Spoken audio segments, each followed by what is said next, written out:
Soy David Cot, presentador de La Historia de España, y este es el episodio 19, llamado Chindasvinto y Recesvinto. En este episodio veremos los reinados de Chindasvinto y Recesvinto y sus reformas, y la organización militar del reino visigodo. Suscríbete en YouTube y podcast a La Historia de España, presentada por David Cot.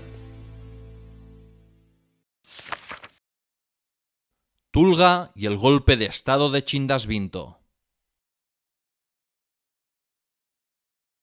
Dejamos la narrativa en el episodio 18, Dinastías cambiantes, con la muerte del rey Chintila, que sería sucedido por su hijo Tulga en el año 639.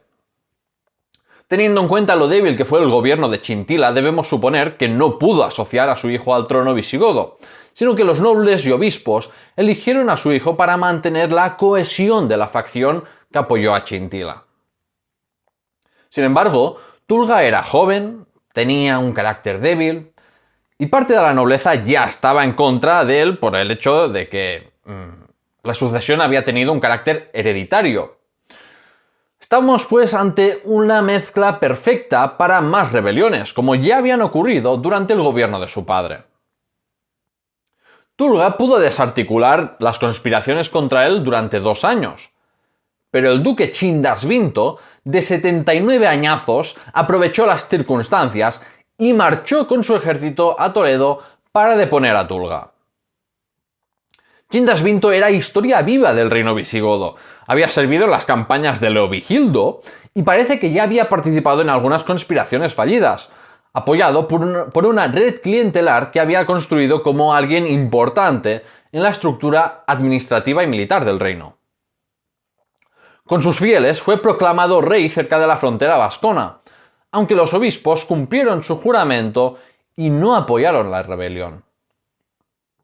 A pesar de eso, Chindasvinto tuvo éxito en deponer a Tulga y fue ungido como rey de los visigodos en abril del 642.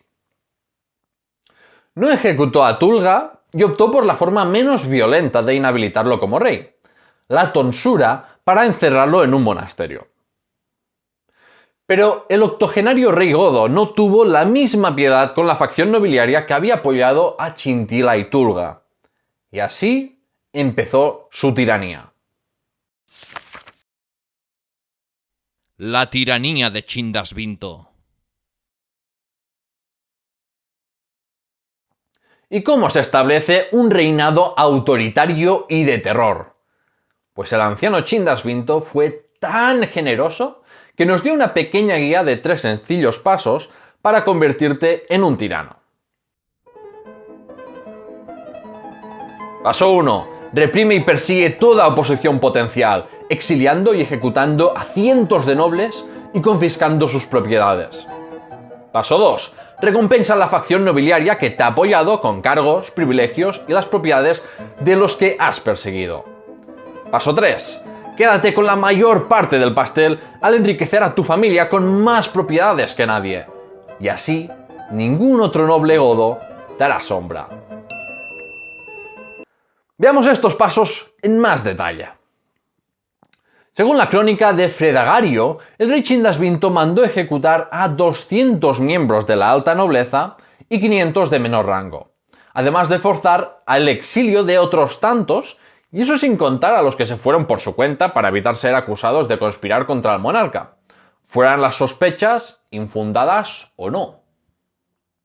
También ejecutó y exilió a viejos compañeros de conspiraciones fallidas, precisamente porque Chindasvinto sabía que si estos habían participado en conspiraciones como él mismo, era probable que planeasen ahora una contra él. El partido se fortalece depurándose, como decía Stalin. Los que sufrieron la brutal represión de Chindasvinto sufrieron no solo la muerte o exilio, sino la confiscación de sus propiedades e incluso de sus mujeres e hijas, que fueron repartidas entre los fieles del anciano como si fueran pues tierras o ganado. El tirano era muy consciente del poder de la Iglesia hispana y por eso dio a los obispos tanto palos como zanahorias. Los palos incluían la eliminación al derecho al asilo en los templos cristianos, para evitar que los opositores a su régimen los usaran como refugio, e intervino en el nombramiento de obispos. Tampoco gobernó usando constantemente los concilios de Toledo como fórmula pactista con la nobleza y clero, porque él gobernaba con mano de hierro. Y el único concilio que convocó, más que un foro político, fue un congreso al estilo de Corea del Norte. En el séptimo concilio de Toledo del 646, el implacable octogenario, como le califica José Soto Chica, añadió la esclavización a los castigos por conspirar contra el rey. Y eso se aplicaba también a los clérigos. La mayoría de los que fueron considerados traidores fueron ejecutados, aunque a veces podían aceptar la benevolencia real y ser cegados en vez de morir. Ya ves que era un tío majísimo este Chindas Vinto. Pero Chindas Vinto también dio muchas zanahorias, porque donó mucho dinero y tierras a la iglesia y atribuyó nuevas funciones de gobierno a los obispos para que controlasen la corrupción de los funcionarios laicos. Las persecuciones bajo Chindas Vinto alcanzaron una magnitud nunca antes vista en el reino visigodo. Pero las recompensas a sus partidarios fueron también de igual magnitud. Chindas Vinto era un gato viejo y por eso creó una facción de fieles muy leal hacia su familia, que no solo incluía nobles, sino también exiliados extranjeros, libertos y conversos que tuvieron un ascenso social meteórico, gracias a su fidelidad y méritos. Ahí está el caso de Ardabastro, un armenio o iranio que fue exiliado del Imperio Bizantino y terminó en la Hispania goda casándose con una sobrina del monarca, y de cuyo matrimonio nacería el rey Hervigio. Chindas Vinto obligó a las viudas y hijas de los ejecutados y exiliados a casarse con sus partidarios y reestructuró la red de alianzas y lazos de parentesco de los magnates godos. Como resultado de sus purgas y generosidad hacia sus fieles, Chindas Vinto provocó una gran redistribución del poder político y la riqueza en el reino visigodo. Y por supuesto, la mayor beneficiada fue su familia, porque como lo había hecho Leovigildo, ponerse por encima de todos los demás nobles a nivel de riqueza era imprescindible para hacer más segura su posición. Y quizás te preguntes, ¿por qué Chindas Vinto hizo la mayor purga nobiliaria del reino visigodo? Aparte de para beneficiar a su familia y partidarios, hay que tener en cuenta que los años que van desde Liuba II en el 601 hasta Tulga en el 642 fueron años caracterizados por las luchas de poder entre facciones nobiliarias. Excepto por áreas del norte peninsular poco interesantes, el reino visigodo ya no tenía ningún objetivo de conquista en España.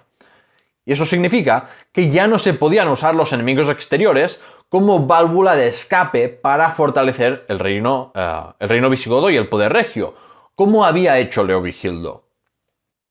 Los problemas estructurales del reino visigodo quedaron al descubierto, y por eso el reinado de Chindas Vinto se caracteriza por intentar poner fin a las luchas internas mediante la fuerza y una labor legislativa reformista. Además de empezar la compilación del Liber Judiciorum, como veremos a continuación, las reformas de Chindas Vinto alcanzaron la administración y organización militar del reino visigodo, porque eliminó la figura del rector y el duque provincial asumió no solo atribuciones militares, sino también civiles y judiciales. De este modo se militarizó la administración goda y se concentró el poder en unas pocas manos. Pero claro, esto era un arma de doble filo, ya que los duques se volvieron aún más poderosos y si no se mantenían bajo control, las consecuencias para la estabilidad y unidad del reino visigodo podían ser nefastas. Dentro de la iglesia, Chindas Vinto contó con el apoyo de obispos destacados como Braulio de Zaragoza, que a través de una carta solicitó al rey que asociara a su hijo Recesvinto al trono. Lo más seguro es que esto fuera una maniobra política teatralizada para usar una figura de prestigio como Braulio para convencer a los demás. Y así fue como Chindasvinto asoció al trono a su hijo Recesvinto a partir del 649, con el que cogobernó durante 4 años. El incansable Chindasvinto murió a los 90 años, dejando atrás un reino visigodo fortalecido y muchos nobles y clérigos que lo odiaban. Su heredero tendría que lidiar con las víctimas de la tiranía de Chindasvinto. El Liber Judiciorum de Chindasvinto y Recesvinto. Los reinados de Chindasvinto y Recesvinto son reinados reformistas, en los que se inicia una nueva etapa política para el reino visigodo. Y tanto porque promulgaron muchas leyes como por otros motivos que luego veremos, Chindasvinto mandó compilar un nuevo código legal, el Liber Judiciorum.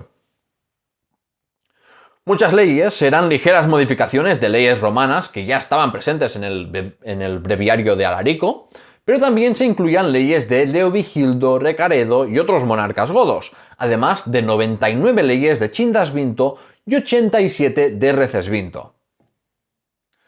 Otras fuentes de derecho para el Liber Judiciorum incluyen los cánones de los concilios de Toledo, el Corpus Juris Civilis de Justiniano, las leyes borgoñonas y la Biblia. Esto es así porque el código de Chindasvinto y Recesvinto no solo es un cuerpo legal, sino que hay una narrativa histórica y la doctrina política isidoriana presente en la explicación de las leyes.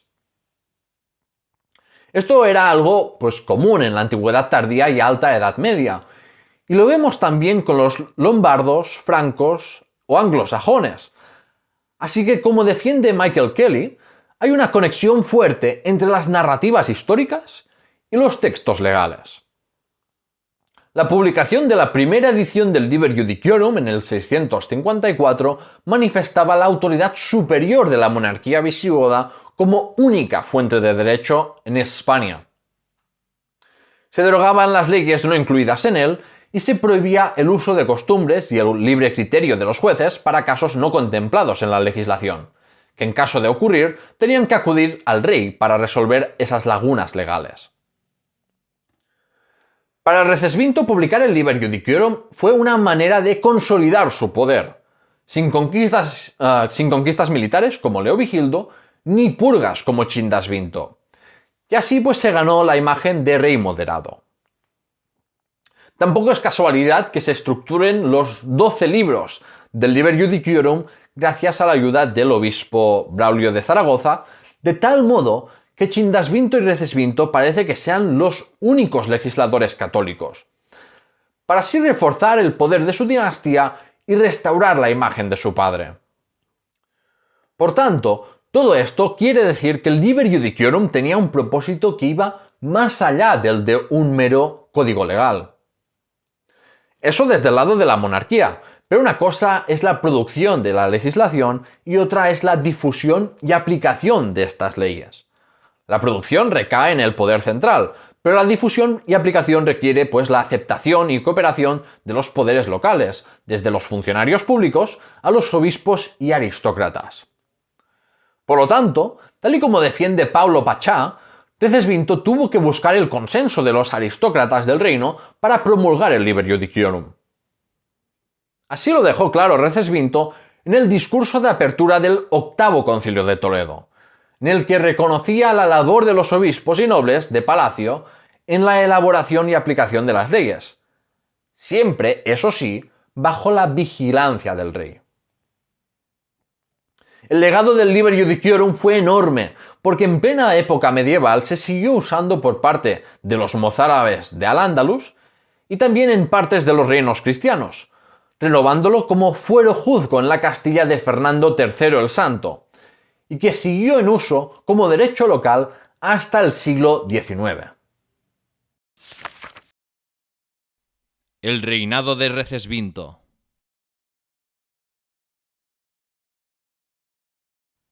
Pese a haber estado asociado al trono durante varios años, la sucesión no fue tranquila para Recesvinto. En el 653 se produjo la revuelta de Froya, organizada por represaliados y exiliados por Chindasvinto. Froya era pues un exiliado, quizás incluso el duque de la Tarraconense, y se valió de otros que sufrieron durante el reinado del viejo tirano y de los vascones para proclamarse rey de los godos. Según el sucesor de Braulio de Zaragoza, Tajón, los rebeldes y vascones hicieron saqueos y tomaron cautivos por el valle del Ebro. Froya puso Zaragoza bajo asedio, pero la ciudad resistió hasta que llegó Recesvinto y derrotó a los rebeldes. La revuelta de Froya no fue castigada con una represión generalizada como la de su padre, sino que Recesvinto optó por una actitud más conciliatoria, digamos. Con sus purgas nobiliarias, Chindasvinto había fortalecido la monarquía visigoda y debilitado a la nobleza. Pero ni con esas pudo escapar de las contradicciones estructurales del reino visigodo, porque igualmente tuvo que recompensar a una facción nobiliaria leal a su familia.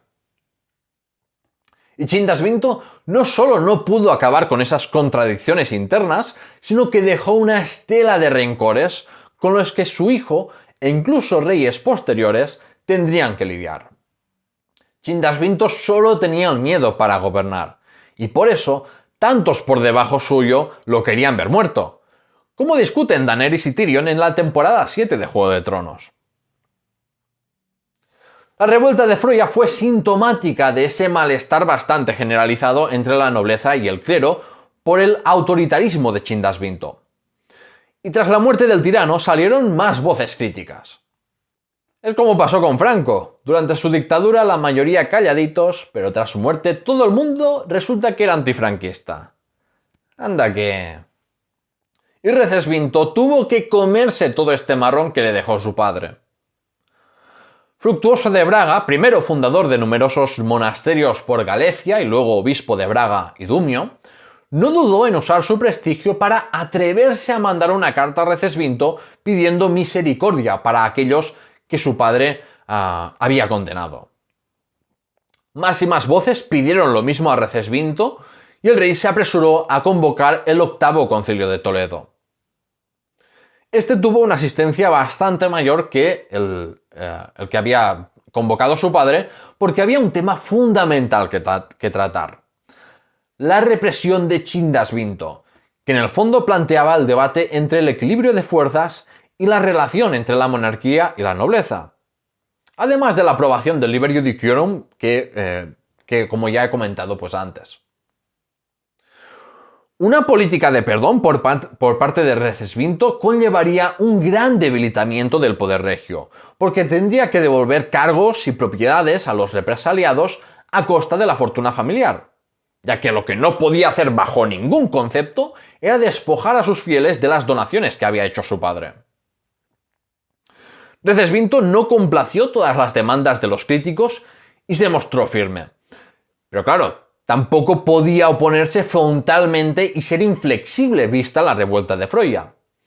Así que digamos que limitó el alcance de las amnistías, reducciones de pena y restituciones de propiedades. También tuvo que aceptar que se separaran claramente los bienes del fisco y los privados del monarca, porque con Chindasvinto hubo pues una cierta confusión y privatización del patrimonio público. Y el concilio le recordó que el trono godo era electivo. Esta política conciliatoria, aunque no fuera total, permitió a Recesvinto tener un pacífico y largo reinado. El dúo padre-hijo Chindasvinto-Recesvinto nos recuerda un poco a Leovigildo y Recaredo, porque en ambos casos los padres fueron enérgicos, autoritarios, que fortalecieron el poder regio, mientras que los hijos adoptaron, pues digamos, una política más conciliatoria con la nobleza y el clero, sin que por ello haya que caracterizarlos como reyes débiles.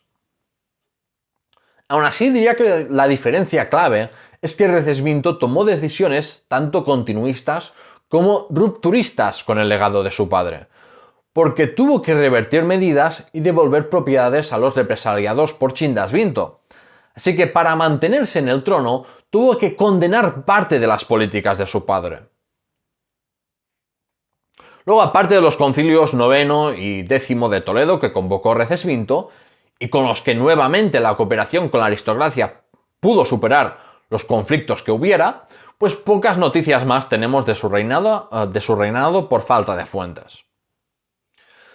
Según la crónica mozárabe del 754, hacia el final de su reinado el ejército godo tuvo que combatir a los vascones que atacaron el valle del Ebro, pero nada importante.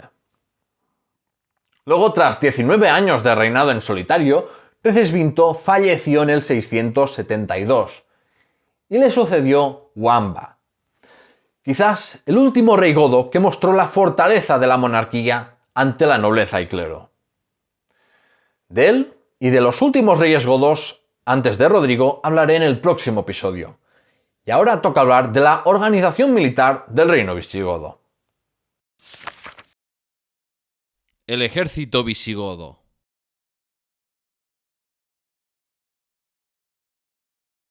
Cuando los visigodos de Alarico y sus sucesores servían como federados del Imperio Romano, los godos estaban perfectamente adaptados a la organización militar bajo imperial romana y se ganaron la imagen de gentes diestras en la guerra, como vimos en el episodio Extra 6, Identidad goda y su evolución.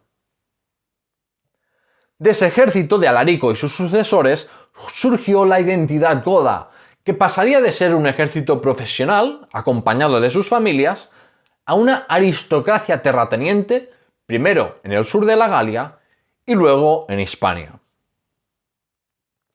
Los godos eran pues una élite militar que se ganó el derecho a tierras y a gobernar España gracias a sus habilidades guerreras. Pero eso no impidió que dentro de las filas del ejército visigodo hubiera hispanos-romanos, tanto como soldados rasos como en puestos de mando. Como es lógico, el ejército visigodo sufrió cambios desde el siglo V hasta el final del reino visigodo. Por ejemplo, tras el desastre de Bouillé en el 507, quedó muy poco del ejército visigodo. Las tropas ostrogodas fueron claves para mantener las posesiones visigodas de Septimania e Hispania. En los años del intermedio ostrogodo y de la guerra civil visigoda, el ejército visigodo era muy reducido. Era una de las fuerzas militares de la península, además de los suevos, bizantinos y ciudades y zonas independientes. Esta fue la situación militar con la que se encontró Leovigildo antes de lanzar sus campañas por toda España. Y fue con Leovigildo cuando el ejército visigodo pasó de ser un ejército pequeño, que no podía hacer mucho más que incursiones y tomar ciudades a golpes, mediante golpes a traición, digamos, a un ejército pues considerable, capaz de sitiar y tomar ciudades a la fuerza, como por ejemplo Sevilla. Cuando se planeaba una campaña militar, el rey godo solicitaba a los señores del reino que proporcionasen hombres de entre sus siervos para sus levas. Y los nobles estaban obligados a contribuir al esfuerzo bélico. De lo contrario, podrían haber consecuencias, ¿no? Las tropas irregulares eran el grueso del ejército durante la guerra. Es decir, había unas pocas tropas profesionales permanentes compuestas por el ejército del rey y los duques y condes situados en las ciudades o en Castella y otras fortificaciones. Remarco que también había un ejército permanente porque algunos historiadores parecen confundidos y lo niegan, cuando lo cierto es que no puede existir un estado sin fuerzas militares o policiales permanentes. Las leyes militares de Wamba y Hervigio a finales del siglo VII dejan claro que los señores clérigos y laicos, a un radio de unos 150 kilómetros de un ataque extranjero o de una rebelión, debían contribuir con al menos una décima parte de sus siervos y esclavos adecuadamente armados. De lo contrario, sufrirían duras penas. El rey obviamente era el jefe supremo del ejército durante la guerra, aunque eso no significa que todos los reyes godos dirigiesen personalmente al ejército, sino que a veces delegaban esta tarea. Tenemos, por ejemplo, a Teudis delegando a la defensa de Zaragoza frente a los francos al duque Teudiselo. Recaredo delegando en el duque hispano-romano Claudio la defensa de Septimania, o Chindasvinto asociando al trono a Recesvinto, entre otros motivos, para ponerle al frente del ejército. Si una campaña militar terminaba en victoria, los godos celebraban en Toledo un triunfo a la romana, por todo lo alto. Eso sí, sin connotaciones paganas, porque entonces se atribuía la victoria a la divina providencia de Dios. Los triunfos y las acuñaciones de moneda celebrando la victoria reforzaban el prestigio y la legitimidad del monarca. Y si encima se podía denigrar y ejecutar en público al enemigo, pues mejor que mejor. En cuanto a la organización militar del ejército godo, esta era heredera del modelo romano, con el rey o su delegado como autoridad suprema, seguido de los duques de cada provincia y los condes. El ejército real estaba compuesto por espatarios y gardingos de la Guardia Palatina, que conformaban el núcleo del ejército permanente con unos pocos miles de hombres. Además, hay que sumar los siervos y esclavos de la monarquía y las guarniciones fronterizas y de las principales ciudades y fortalezas. Por otro lado, tenemos el ejército de leva, que estaba bajo el mando de duques provinciales o duques del ejército, y estaba formado pues por las comitivas de los nobles y los hombres libres. Las unidades del ejército se distribuían originalmente en tiufadas, compuestas por 1000 hombres cada una, que al mismo tiempo se subdividían en unidades más pequeñas hasta llegar a los 10 hombres. Pero a finales del siglo VII se introdujeron cambios y se hicieron unidades de 3000 hombres llamadas turmas, a imitación del ejército bizantino. El reino visigodo también tuvo una flota, aunque como dijo Isidoro de Sevilla, los godos no destacaban en el combate naval. Ya vimos la flota goda en el fallido ataque de Teudis sobre Ceuta, en la destrucción de la flota franca que vino a apoyar a los suevos durante la conquista visigoda, o en la conquista de Málaga durante el reinado de Sisebuto. En las crónicas asturianas incluso se hace referencia a un ataque de los piratas moros, que fue repelido con éxito durante el reinado de Chindasvinto, o al éxito en derrotar a una flota bizantina en el 697. Sin embargo, no sabemos absolutamente nada de la organización de la flota visigoda o si esta flota era permanente, porque extrañamente no aparece por ningún lado cuando más necesaria era al cruzar el estrecho de Gibraltar los ejércitos bereberes y árabes. Sobre el armamento, a partir de la segunda mitad del siglo VI, el ejército godo abandonó el armamento clásico bajo imperial por armamento, digamos, de influencia franca y bizantina. El armamento visigodo incluía espadas, lanzas, hachas, cuchillos grandes, arcos y flechas, corazas, cascos y escudos de madera, además de artillería de torsión para los asedios. Las lanzas y cuchillos grandes eran las armas más comunes porque los siervos y esclavos también las llevaban, aunque a veces no tenían ni eso. Las hachas se usaban de forma arrojadiza hasta que a finales del siglo VII se prefirió empuñarlas. Las espadas estaban solo al alcance de unos pocos. En cuanto a la logística del ejército godo, esta corría a cargo de los condes de fortalezas y ciudades. Los condes reunían los víveres y armas que el rey o uno general del ejército solicitase y un funcionario se encargaba de repartirlos. Si esta tarea no se hacía correctamente, la noticia llegaba a oídos de palacio y los responsables podían tener que pagar multas muy elevadas. En resumen, el ejército visigodo se puede definir como un pequeño ejército permanente que se nutría de levas de los magnates laicos y eclesiásticos del reino para realizar campañas de conquista o de botín, para defender la integridad territorial del reino visigodo o para sofocar rebeliones internas. Ya vimos en el episodio 16, Leovigildo y la construcción del reino visigodo, que la guerra podía usarse de forma instrumental para reforzar el poder y legitimidad del monarca y recompensar a sus fieles. Por eso era tan importante para un rey crear y mantener lazos de fidelidad con los señores del reino, porque a falta de un gran ejército profesional del Estado, la colaboración con los aristócratas era imprescindible para no perder el trono y proteger la patria.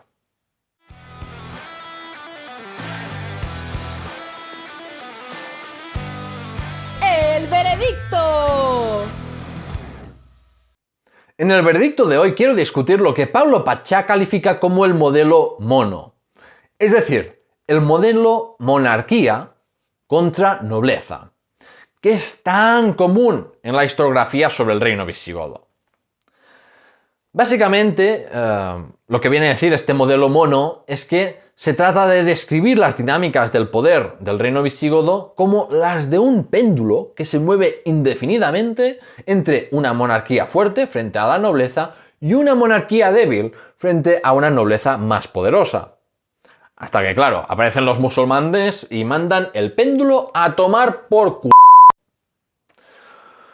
Algunos historiadores, como García Moreno, han caracterizado así los reinados de Leovigildo frente a Recaredo, Suintila frente a Sisenando o Chindasvinto frente a Recesvinto. Lo bonito de este modelo historiográfico es que es simple, nos presenta una dicotomía entre monarquía y nobleza. ¿Pero realmente el modelo mono es fiel a la realidad histórica?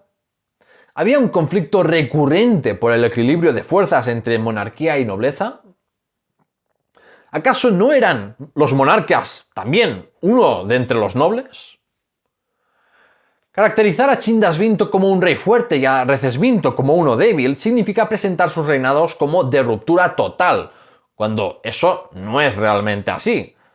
Ya hemos visto que había elementos de ruptura, pero también de continuidad. Por ejemplo, con el Liber Judiciorum o el propio hecho de que Recesvinto fuera asociado al trono.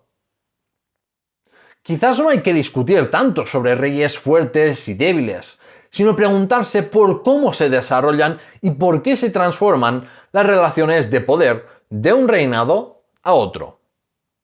Y con eso, el veredicto termina.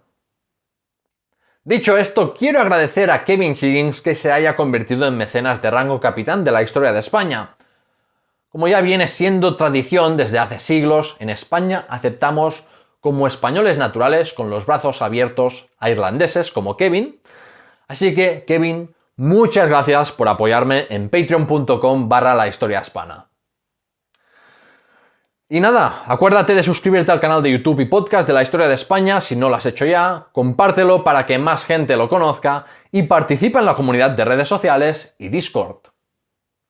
En el próximo episodio hablaré sobre los últimos reyes del reino visigodo antes de la conquista musulmana, desde Wamba hasta la muerte de Witiza. Gracias por escucharme y hasta pronto.